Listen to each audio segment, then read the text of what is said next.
The wet, rhythmic thud of a skull hitting a steel bulkhead is a sound you never forget, especially when it is your best friend's head, and he has been dead for 3 hours.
door didn't just break, it shrapneled. The top hinge, eaten through by 30 days of salt air and the relentless pounding of wet, necrotic fists, snapped with a sound like a gunshot. I didn't wait for the second hinge to go.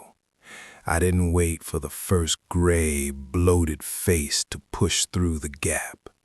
I lunged forward, not away from the door, but toward the heavy industrial tool chest I'd pushed against it 2 weeks ago. I grabbed the 36-inch pipe wrench, the only thing I had left that felt like a heartbeat in my hand, and I didn't scream. Screaming is for people who still think help is coming. I just swung.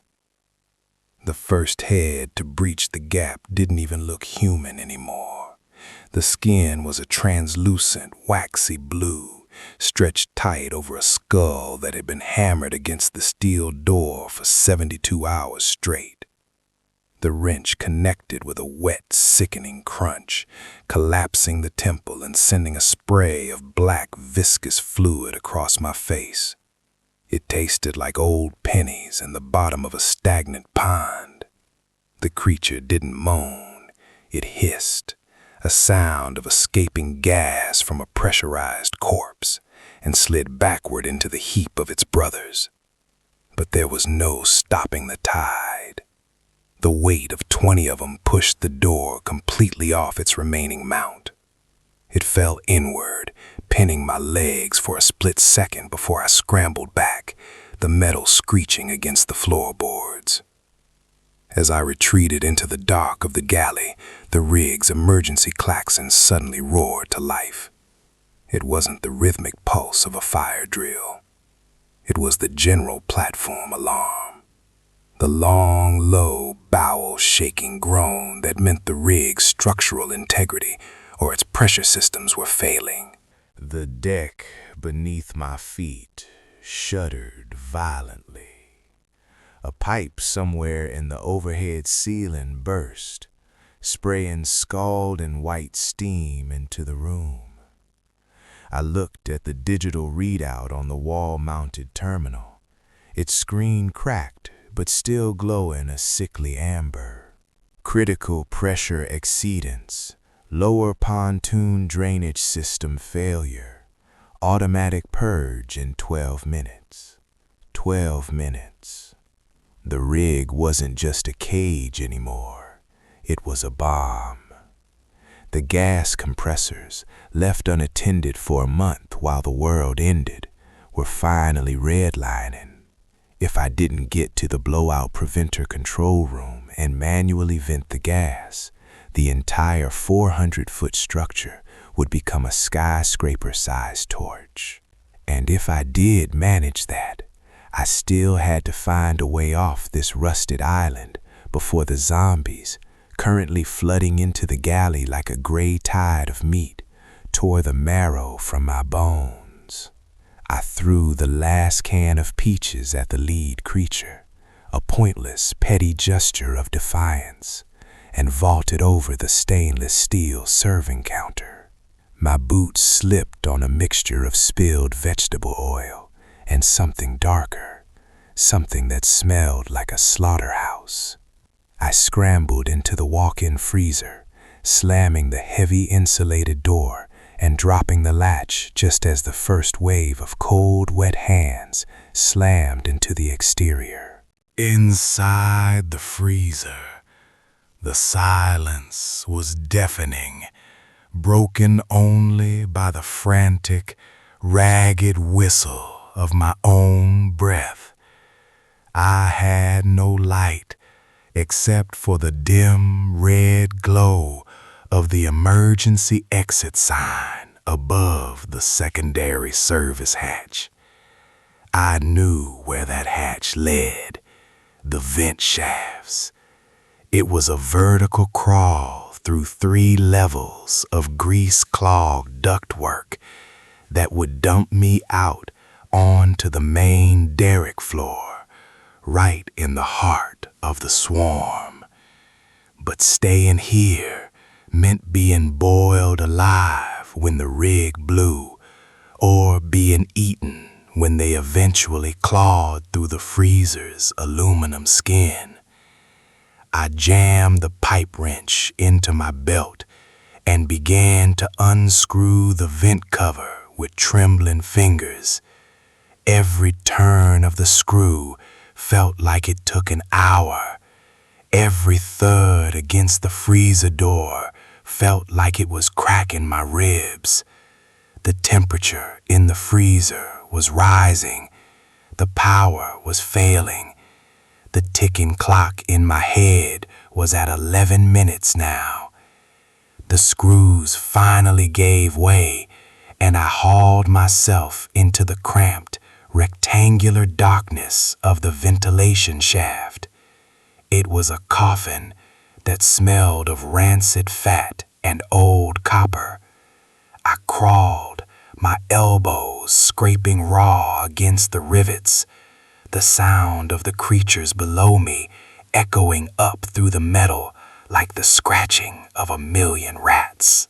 I reached the first vertical drop and slid down, my hands burning as I tried to friction brake against the sides. I tumbled out of a vent cover onto a catwalk 60 feet above the moon pool. The sight below was a nightmare rendered in high-definition horror. The moon pool, the open hole in the center of the rig that leads directly to the ocean, was churning. Not with water, but with them. Thousands. They were thick in the water, a carpet of pale, thrashing limbs. And they were climbing the riser pipes. They looked like giant, hairless ants, clinging to the rusted steel with a grip that defied biology. The salt water had preserved them, hardened their skin into a leathery armor. One of them, a former floor hand, I recognized by the tattered remains of a high-vis vest, was perched on a crossbeam just 10 feet away. It turned its head with a sickening series of pops, its eyes clouded over with a milky white film. It didn't snarl. It just launched itself. I swung the wrench in a blind arc, catching it midair. The impact nearly vibrated the tool out of my hands, but the creature's momentum carried it over the railing and into the abyss below. 9 minutes. The rig groaned again, a deep, tectonic sound that tilted the floor at a 5-degree angle. I began to run along the catwalk toward the control room. The wind was howling now, a tropical storm brewing in the Gulf, whipping salt spray into my eyes. I passed the living quarters exterior, where I saw them, thousands of eyes, reflecting the red emergency flares I'd dropped earlier. They were everywhere. They were on the ladders, the cranes, the helipad. I reached the control room door and found it barricaded from the inside. I pounded on the reinforced glass. "Open up! If we don't vent the gas, we all die!" No answer. I looked through the glass and saw why. The control room wasn't empty. It was a tomb. The supervisor had locked himself in and then painted the walls with his own brains.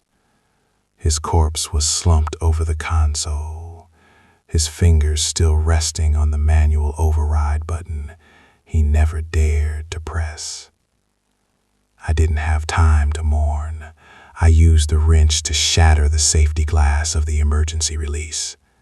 I reached through the jagged hole, the glass slicing deep into my forearm, and unlatched the door from the inside. The smell inside was a mixture of gunpowder and rot. I shoved the supervisor's body off the chair, my hands slick with his cold blood. I looked at the board. The pressure gauges were all in the purple. The blowout light was flashing a rhythmic, mocking red. I began flipping switches, following the emergency procedures I'd memorized during those boring safety drills that now felt like they happened in another lifetime. Vent flare 1, open.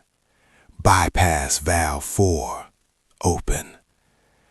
A roar like a jet engine erupted from the top of the derrick as the excess gas was funneled toward the flare tip. The rig vibrated so hard my teeth ached. 7 minutes. The gas was venting, but the structural alarms were still screaming. The lower hull was taking on water. The zombies had climbed into the ballast tanks, their sheer mass obstructing the pumps, their bodies clogging the intake valves. The rig was sinking. I looked out the panoramic windows of the control room. To the north, I saw the Skyscape lifeboat, a bright orange, enclosed capsule designed to be dropped from 70 feet into the water. It was my only way out. But between me and the lifeboat lay the drill floor, an open expanse of steel, now populated by at least 50 of the swimmers who had made it to the top deck. They were standing still, their heads tilted back, tasting the air. They knew I was here. They could smell the fresh blood dripping from my arm onto the control room floor. I grabbed a flare gun from the emergency locker and tucked it into my waistband. I had one shot, one flare, one wrench, and 6 minutes of life left on a sinking tomb. I burst out to the control room, screaming, not out of fear, but to draw them in. I needed them to move. If they stayed spread out, I'd be swamped. I needed them in a line. As the first group lunged, I didn't fight. I ran. I dived over a tangle of hydraulic hoses and scrambled up the stairs of the derrick substructure. I could hear them behind me, the wet slapping sound of bare feet on metal, the rhythmic clicking of their teeth. I reached the high-pressure manifold and turned the manual steam release. A wall of blinding 300-degree vapor erupted between me and the swamp. The screams that followed weren't human. It was the sound of air being cooked out of lungs. I didn't look back. I sprinted toward the lifeboat station. 4 minutes. The rig gave a massive lurch, the deck tilting further. I slid across the wet steel, my hips slamming into a mooring bit with a crack that made my vision go white. I crawled, dragging my leg, the lifeboat just 20 feet away. But there was someone, something in the way. It was the rig captain, or what was left of him. He was huge, a mountain of a man even in death, his skin gray and stretched over massive muscles. He was blocking the entrance to the lifeboat, his hands gripped onto the railing with such force the metal was bent. He didn't rush me. He waited, his milky eyes locked on mine. I stood up, putting all my weight on my good leg. My heart was a frantic drum, a rhythm of survival that refused to fade.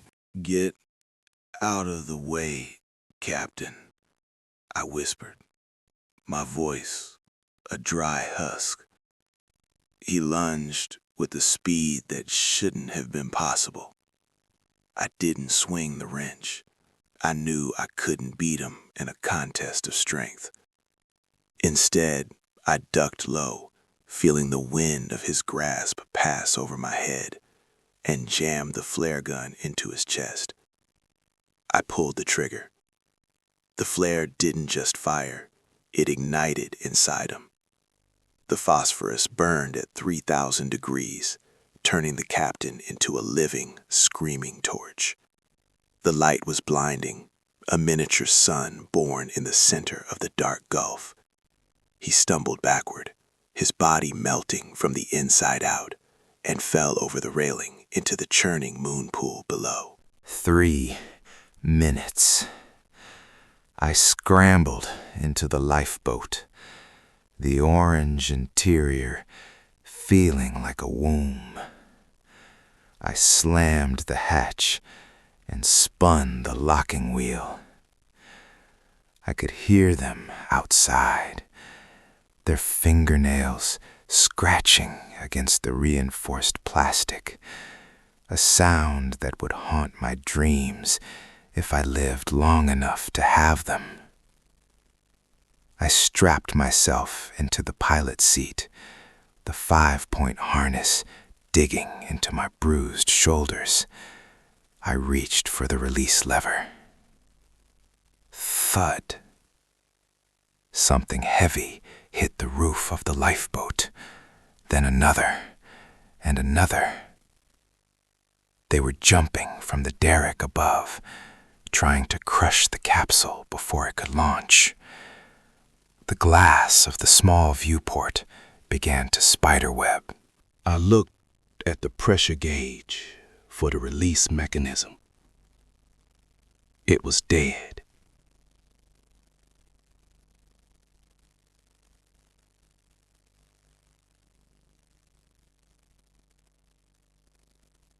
The rig's power failure had neutralized the automatic drop. I had to do it manually.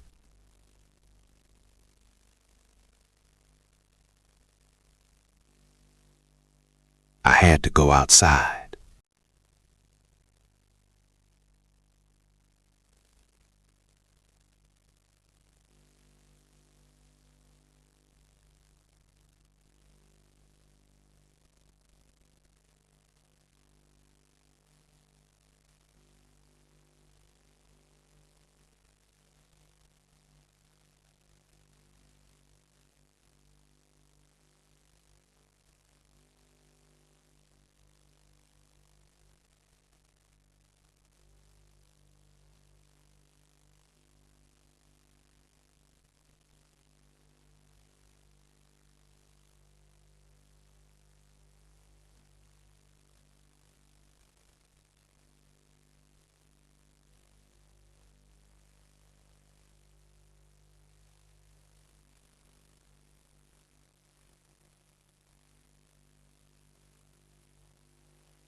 6, 7.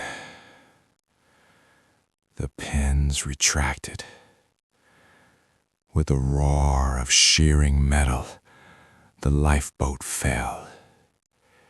It was a terrifying, weightless eternity.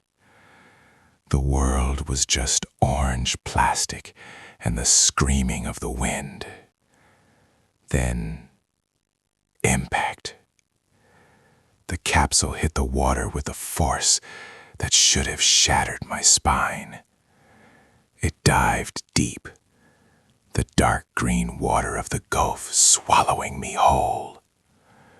For a moment, there was only silence and the sound of my own blood rushing in my ears. Then, the buoyancy took over. The capsule bobbed back to the surface, rocking violently in the storm-tossed waves. I looked through the viewport as I drifted away from the rig. The deep water Genesis was a silhouette of fire against the black sky. And then it happened. The gas pressure I tried to vent finally found a spark. The explosion was silent at first, a massive, expanding sphere of white-hot light that turned the night into day. Then the sound hit me, a shockwave that rattled the lifeboat like a toy. The rig didn't just sink, it disintegrated.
I had survived 30 days on the rig. I had survived the blowout. But as I looked at the horizon, I realized the Gulf was full of them. They weren't drowning. They were waiting. The ticking clock hadn't stopped. It had just changed its rhythm. I looked at my last can of peaches sitting in the corner of the lifeboat. I picked it up, the metal cold in my hand. I survived 31 days, but as the first wet hand slapped against the side of my floating coffin, I realized that day 32 was going to require a whole new kind of miracle. I am alone in the middle of the ocean, surrounded by a million things that cannot die, with nothing but a pipe wrench and a can of fruit. My name still doesn't matter. All that matters is the next minute, the next breath, the next swing of the wrench. The water is cold, the dark is deep, and the hungry are everywhere. I survived the rig. Now I have to survive the sea. The slap of that first hand wasn't a wet thud. It was a rhythmic, suctioning sound, like a boot pulling out of deep mud. I didn't look at the peaches. I didn't look at the horizon. I looked at the 3 gray, water-bloated fingers hooked over the orange fiberglass lip of the lifeboat. They were translucent, the skin sloughing off in ribbons that danced in the current, revealing the white, calcified bone beneath. I didn't think. Thinking is for people with time, and time had run out the second the rig vanished behind the swell. I swung the pipe wrench. The metal met the knuckles with a sickening clack crunch, sending a spray of black viscous fluid across my face. The hand didn't retract. It didn't flinch. The creature it belonged to simply bobbed lower in the water, its head tilted back, milky eyes staring through the brine at the midday sun. It didn't scream because its lungs were full of seawater and oil, but its jaw worked frantically, snapping at the air, teeth clicking like a broken telegraph. I kicked the fingers off the ledge and scrambled to the center of the craft, my breath coming in ragged, shallow hitches. This was the miracle I'd prayed for, to trade a burning metal tomb for a floating plastic coffin. The ocean wasn't empty. It was a soup. The blowout hadn't just killed the rig. It had acted like a dinner bell heard across the entire Gulf Coast. Every poor soul that had jumped from a cruise ship, every victim pushed off a pier in New Orleans or Galveston, every corpse that had washed out of the flooded bayous, they were all here, caught in the same slow circular currents of the gyre, and they were hungry. By day 33, the sun had become a physical weight. My skin wasn't just burnt, it was weeping. The salt air crystallization in the cracks of my lips, until every word I whispered to myself felt like swallowing broken glass. I had half a can of peaches left.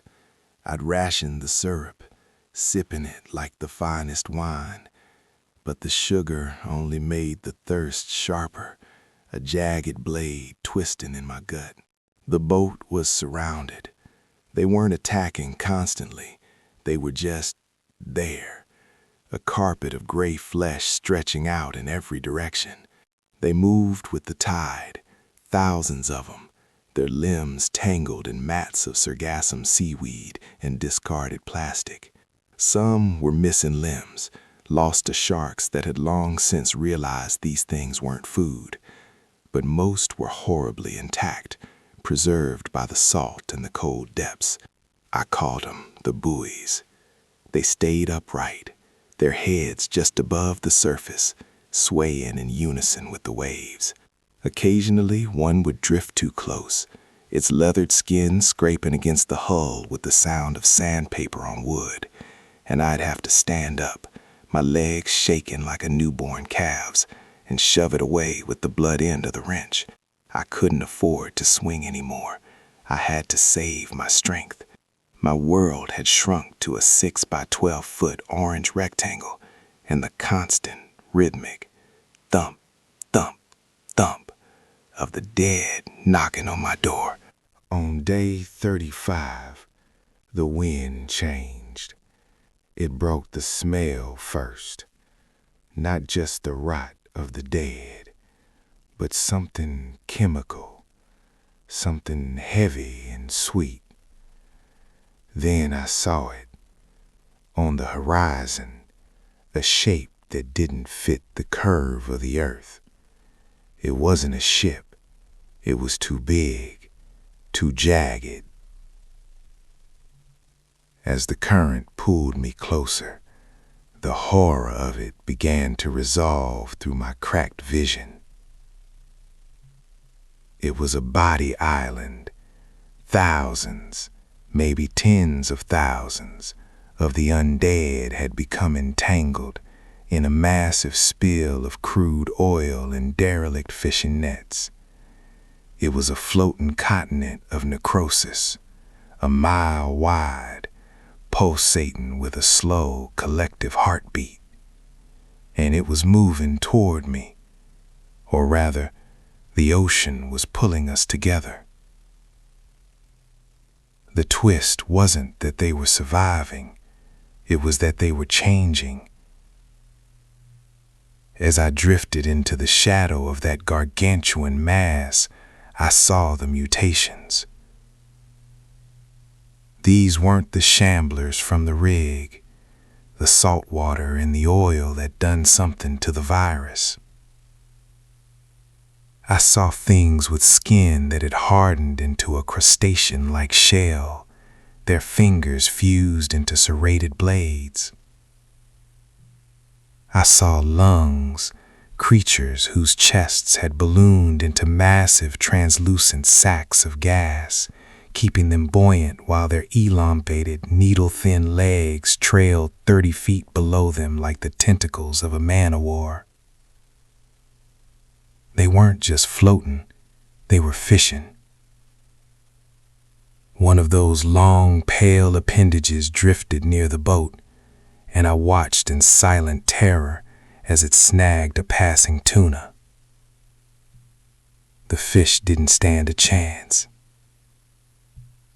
The leg wasn't skin, it was a line of specialized hooked nerve endings that paralyzed the prey on contact. The physical breaking point came when the storm hit.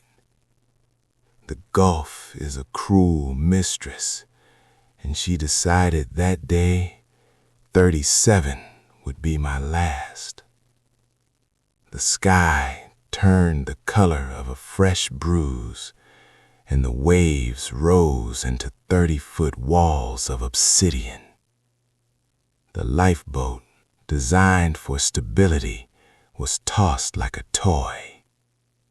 I was lashed to the center bench with a piece of nylon rope, the pipe wrench tucked into my belt, praying for the first time in a decade. But I wasn't praying for life. I was praying for a quick drowning. The body island broke apart in the swell, and the ocean became a blender of churning foam and dismembered parts. That's when I saw the thresher. It was a mutation that defied every law of biology I knew. It was a mass of at least a dozen bodies, fused together by the thick tar-like oil into a single streamlined shape. It moved through the water with the speed of a torpedo, its multiple limbs acting like a collective paddle, a crown of snapping heads at the front. It wasn't drifting. It was hunting. It saw the orange of my boat and dived. I felt the impact from below, a strike so hard it nearly cracked the fiberglass. The boat lifted out of the water, then slammed back down. Thud, thud, thud. It was checking the structural integrity of my shell.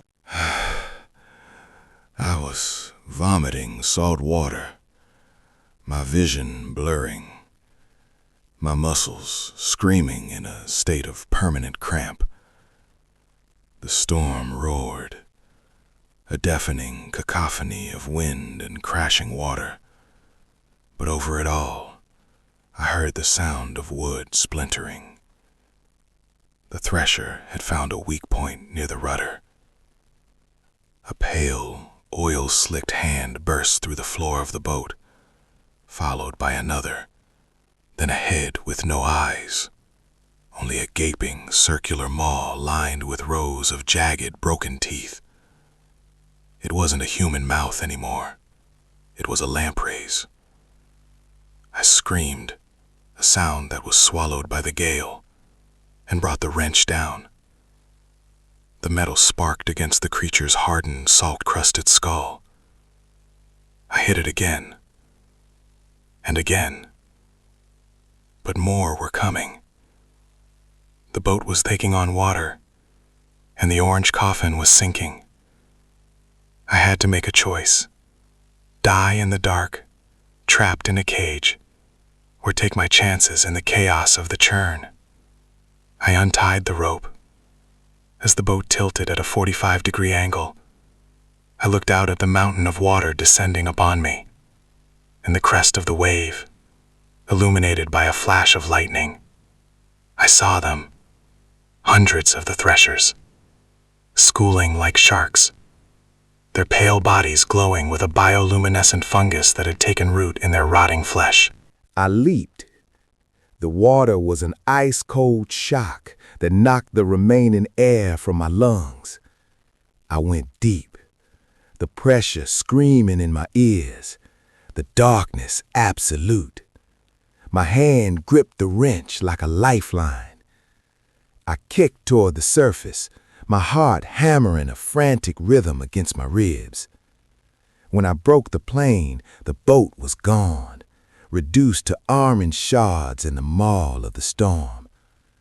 I was alone in the center of the Gulf, miles from any shore, surrounded by a nightmare that had evolved to own the sea. My fingers brushed against something hard and floating, a piece of the body island, a matted clump of netting and corpses that had remained entangled. I hauled myself onto it, my fingernails tearing as I clawed for a grip on the slick, cold flesh of a dead man's back. I lay there, gasping, flattened against a carpet of the undead that served as my only raft. Beneath me, I could feel the bodies shifting, their low, guttural moans vibrating through the mass, a subharmonic hum that resonated in my very bones. They weren't trying to eat me yet. In the violence of the storm, they were just trying to stay together. I was a parasite on a titan of rot. Day 38 arrived with a sickeningly calm sun. The storm had passed.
realized then that the rig was just the beginning.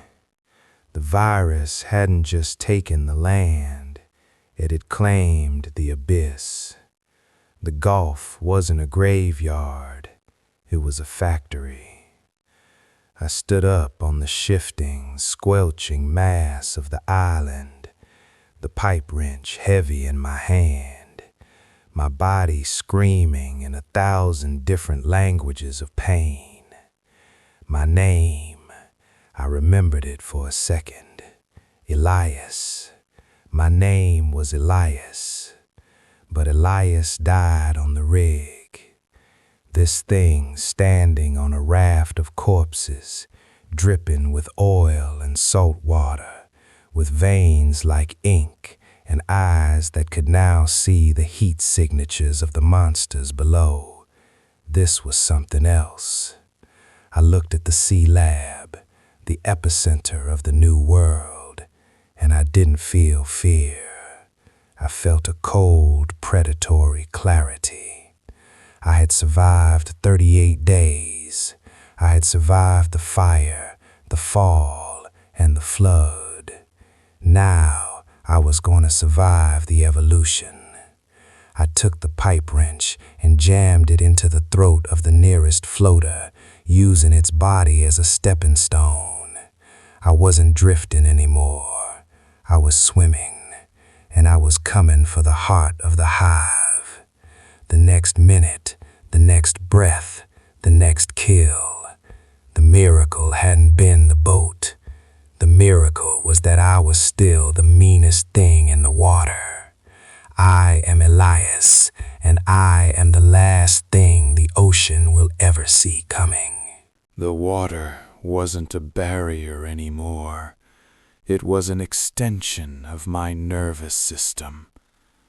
Every vibration, every rhythmic pulse of a distant propeller, every thrash of a dying scavenger resonated through the oily marrow of my bones.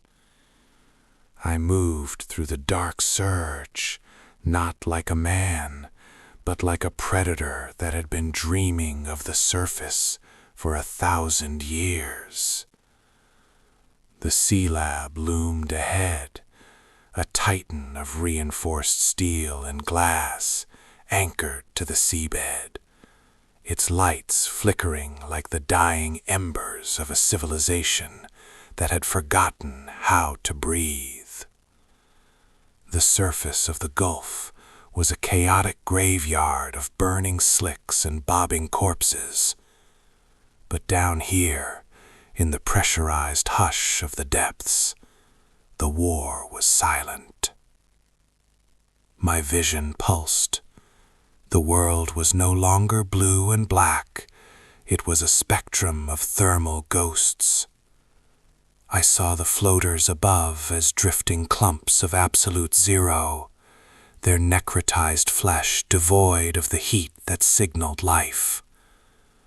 But the lab was screaming in infrared. It glowed with a sickly, incandescent violet, a heat that didn't come from machinery, but from a biological furnace. I reached the primary airlock of the Sea Lab's substructure, my fingers, tipped with cracked and blackened nails, finding purchase in the barnacle-encrusted hull. I didn't need a key. The evolution had gifted me with a terrifying singular strength. I jammed the pipe wrench into the manual bypass gear and surged with a strength that should have snapped my humerus.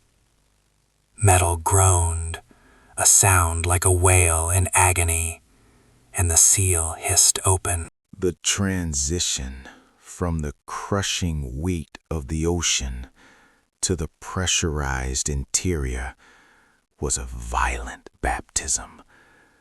I spilled onto the deck plating in a rush of salt water and black bile, coughing up a mouthful of the ink that now served as my blood. The air inside smelled of ozone, formaldehyde, and the sweet, cloying rot of a greenhouse left to die in the sun. I stood up, my joints popping like small caliber rounds. I was Elias, or I had been. Now I was a map of scars and glowing veins, a testament to the rig's cruelty. I began to move through the corridors, my footsteps silent on the grating. The walls were weeping. A thick, translucent film covered the bulkheads, pulsing with a slow, hypnotic rhythm. This wasn't just an infection anymore. It was a terraforming. The hive didn't want to just eat us. It wanted to replace the world with its own agonizing biology. I encountered the first of the guardians in the mess hall. They weren't the shambling wrecks I'd fought on the decks above. These were sculpted by the pressure, sleek, hairless, their limbs elongated and fused with serrated bone. They didn't moan, they hissed, a sound of escaping steam. 3 of them lunged at once. In the old world, I would have died in seconds. In this new world, I saw the trajectory of their leap before they even left the floor.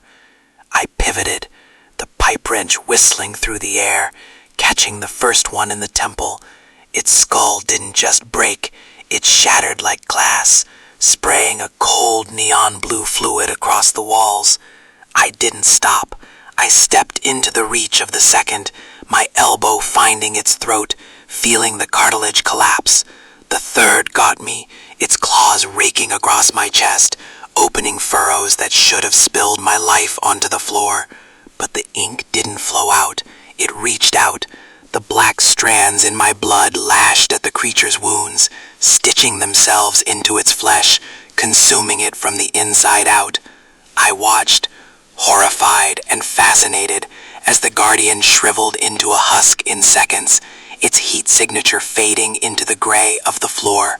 I was a parasite now, too. The realization didn't break me. It hammered me into a finer blade. I pushed deeper, down into the heart of the facility, where the geothermal taps met the research vats. This was the source. The mother wasn't a queen or a leader. It was a massive, pulsating heart of viral biomass fused into the rig's cooling system.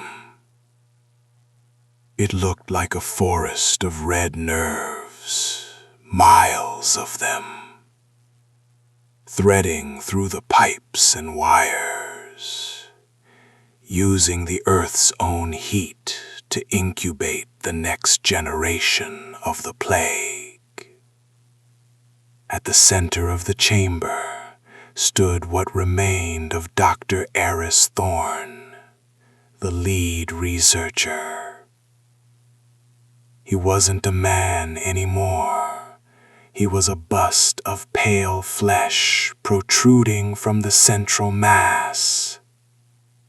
His eyes stitched open by fine silken threads of infection. When he spoke, it wasn't through vocal cords, but through a vibration that rattled my very teeth. Elias. The hive whispered through his mouth. The survivor. The anomaly. Why do you fight the inevitable?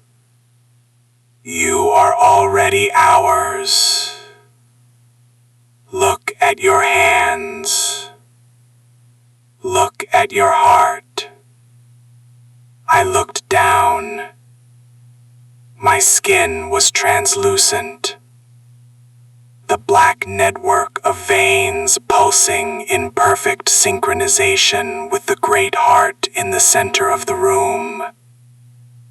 I felt a sudden, overwhelming urge to lay down my weapon, to step into the mass and let the ink take me completely, to end the pain, to be part of something that would never know fear again, because it was the source of it.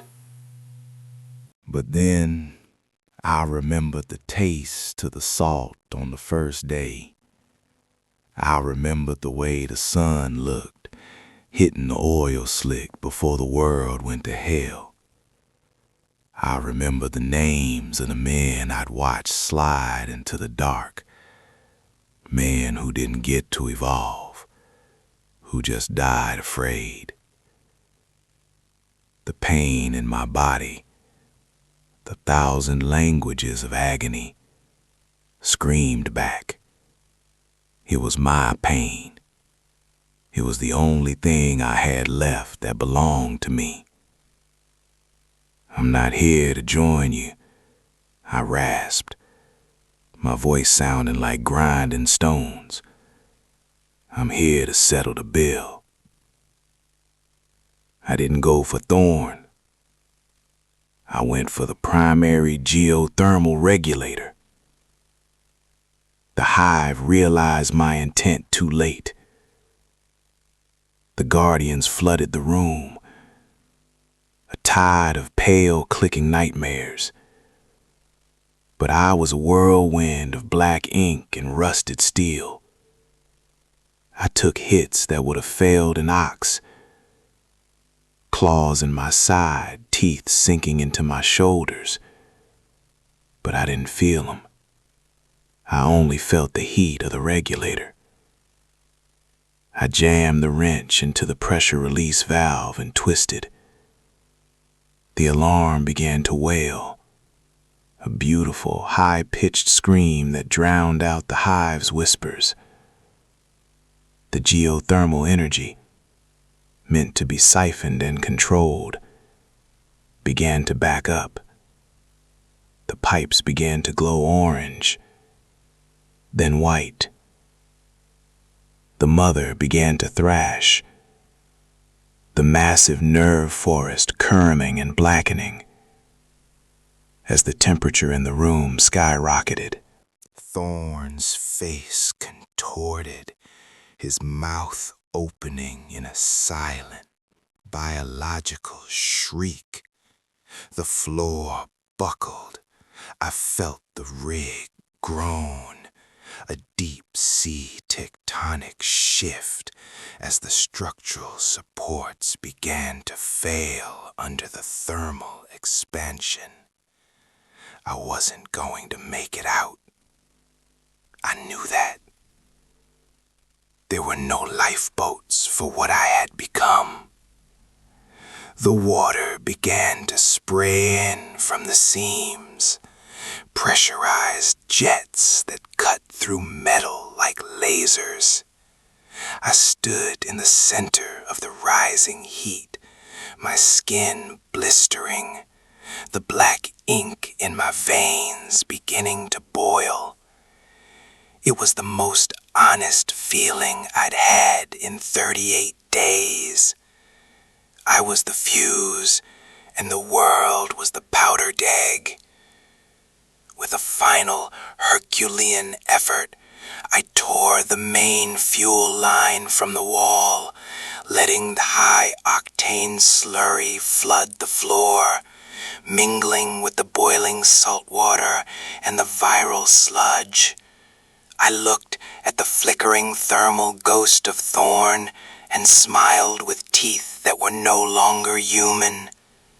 I struck the emergency flare I'd kept ducked in my belt since the first night on the rig. The world turned white. The explosion didn't just destroy the lab, it felt like it tore a hole in the bottom of the ocean.